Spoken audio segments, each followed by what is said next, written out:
I'm going to talk about a study about transgenderism, but I want to talk a minute about a personal experience that I had that was really interesting. My wife and I went to spend the weekend in Charleston, which we'd never seen. We just wanted to see Charleston, South Carolina, and it was raining, so we didn't really get to see this city at its best. The people were friendly. The food was spectacular, but we didn't really get to see the city at its best. So we had to stay indoors, and we went to a plantation. I think it was called the Drayton Plantation. My wife loves these things, and I'm like, I will do anything to make her happy. I'm just her love slave. So I went to, I can't stand going into houses, but, if it will make her happy, I will go into a house. So we went to this plantation. It was kind of cool because it was preserved. It wasn't like reconstructed. And the guide, we took a tour, and the guide was this absolutely lovely, charming, young, I would say in her 20s, archaeologist. She was one of the archaeologists on the grounds who were digging things up and looking for ways people lived. And she was an absolutely earnest, straightforward, friendly, sweet, nice person. I want to emphasize that. But the words coming out of her mouth showed that she had been indoctrinated in a kind of cant, a kind of talk that expressed an ideology. So, for instance, the whole tour was about the quote-unquote enslaved people. Now, you're not supposed to say slaves. You're supposed to say enslaved people. And she referred to the Draytons, the people who owned the house, as the enslavers, where, of course, they didn't enslave the people. The people were enslaved in Africa by their fellow Africans and then sold over here, and these people own them. But you're not supposed to say they own them because that suggests they own them, which they did, which is one of the grievous sins of slavery. You can't own another human being, but you can under the law. It's just like saying, two people of the same sex can't be married, but they can under the law.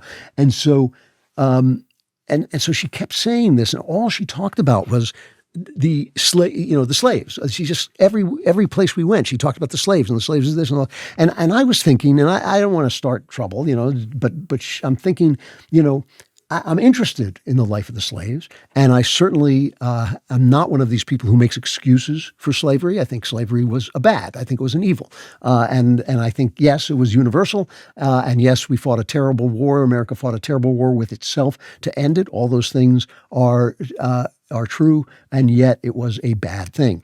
And so, I have no problem saying that. Great countries do bad things, and bad countries do bad things, and we are a great country that has sometimes done bad things, and. But I thought, I don't come to a plantation like you get this kind of at Mount Vernon too, where George Washington lived. The lives of a cook are not as interesting as the lives of the people who ran the plantation, who were, doctors and scientists and really interesting. So at one point, in this kind of mild-mannered way, I said to her, we were in the dining room, and I said, well, who would have dinner here? And all she was talking about, the enslaved people would come in. They were forced to bring in meal and all that stuff. And I said, well, who would come in here? And she would say, well, they would have dinner with other enslaving families. That was her response. And again, lovely person, very smart, just an archaeologist digging stuff up, doing really useful work. But it was like a mind virus. There was no way to challenge her without challenging, without basically making a pest of myself and making myself kind of unpleasant to her, which was not going to heal anything or change anything. But I was sitting there thinking, like, this is bad. We should not let these sites, especially the sites that are presidential houses, we should not let them be taken over by this philosophy. And we should explain that people come here because George Washington was a great man. That is why they're here. They're not here to see the houses where the enslaved people live. They're here to see George Washington. Fish are good. Alaskan fish are even better. And if you can't get to Alaska, there's always Wild Alaskan Company. They knock it out of the park by delivering the best wild-caught seafood straight to your home. Each portion is perfectly sized in 6-ounce portions and packed with nutrients you won't find in regular store-bought fish. Once you taste the difference, you'll never go back. Their fish is 100% wild-caught, never farmed, which means you're getting pure seafood with no antibiotics, GMOs, or additives. These pristine fish support both healthy oceans and fishing communities while while delivering exceptional flavor. I have fished in Alaska. I have eaten their fish right out of the water. It is fantastic. And this way, these catches are flash frozen right on the boat, so that preserves that natural taste and the texture and the beneficial omega-3s. When you join Wild Alaskan Company, you're not just getting extraordinary seafood, you're supporting sustainable harvesting practices in Alaska while enjoying flexible deliveries and expert cooking guidance that makes every meal special. Not all fish are the same. Get seafood you can trust. Go to wildalaskan.com/Klavan for $35 off your first box of premium wild-caught seafood. That's wildalaskan.com/Klavan for $35 off your first order. Thanks to Wild Alaskan Company for sponsoring this episode, and Klavan is spelled Klavan.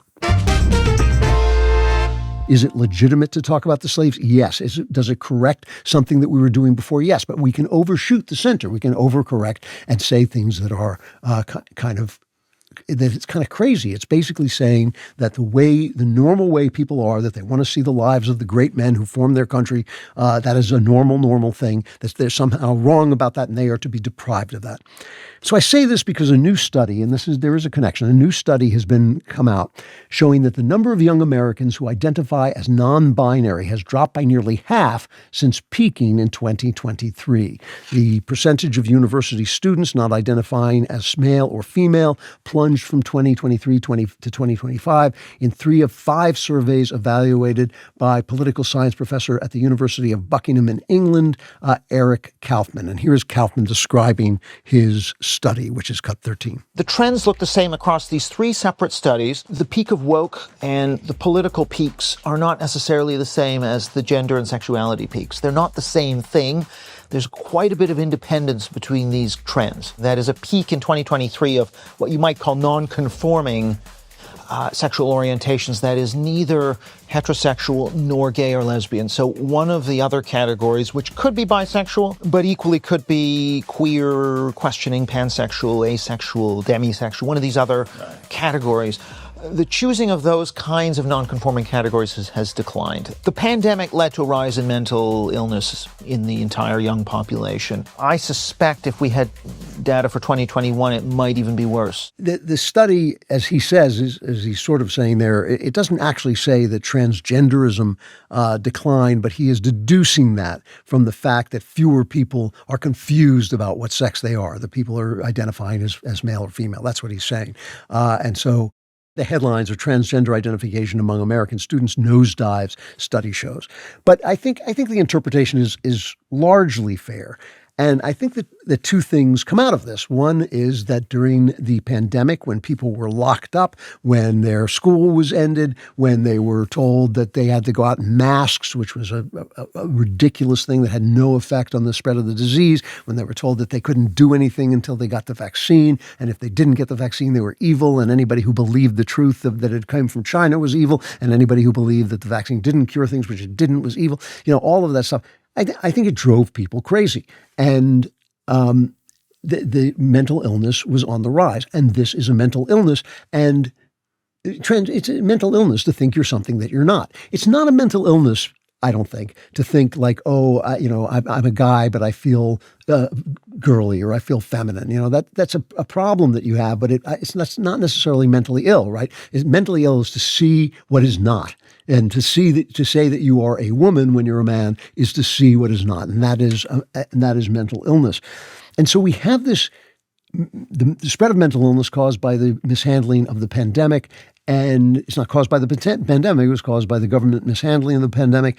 And then you have this induced direction of mental illness, and I think that to do this to people, I think. I'm not saying this lovely lady who was giving a tour in the house was mentally ill, but I think it's important to understand how powerful ideas are, and that some ideas are true and some ideas are not. I mean, it's like talking to kindergarten people to describe this, but I think we have to talk about this. Some ideas are true and some ideas are not. And when you have ideas that are not true, you may think, this is a noble lie. This is going to make things better. No, when I hear bigots talking about people, a lot of the stuff they say is true because we're all screwed up and people are terrible and black people are terrible in a different way than white people and Jews are terrible in a different way than non-Jews and all of that stuff. We're all awful, but you can always be honest and be a bigot. So, but my question is like, how do I love people as they are? How do I take people as they are? And I find, by the way, that makes the world more real. It makes life more realistic. I can tell more what's going to happen when I take people as they come than when I try to tell everybody that everybody should act like this or everybody should act like that. And so this phase we have been through, this 60-year phase, a lifetime-long phase of leftism, which is all false. It's all false. It's not false that slavery was bad. It's false that slavery was the only thing that was going on. It's not false that women should have more choices. It's false that women should stop being women. It is an induced mental illness. And so we actually have a job in front of us of making sure that our ideas are healthy ideas that reflect the truth. It is no good lying on the other side either. It's such a powerful moment, such a transitional moment. We don't want to miss it. We don't want to miss the joy of it. We don't want to miss the thrill of it. We don't want to miss the excitement of it, but we also don't want to miss the truth of it. For more Klavan-y magnificence, like and subscribe. And for even more, subscribe to The Andrew Klavan Show wherever you get your podcasts.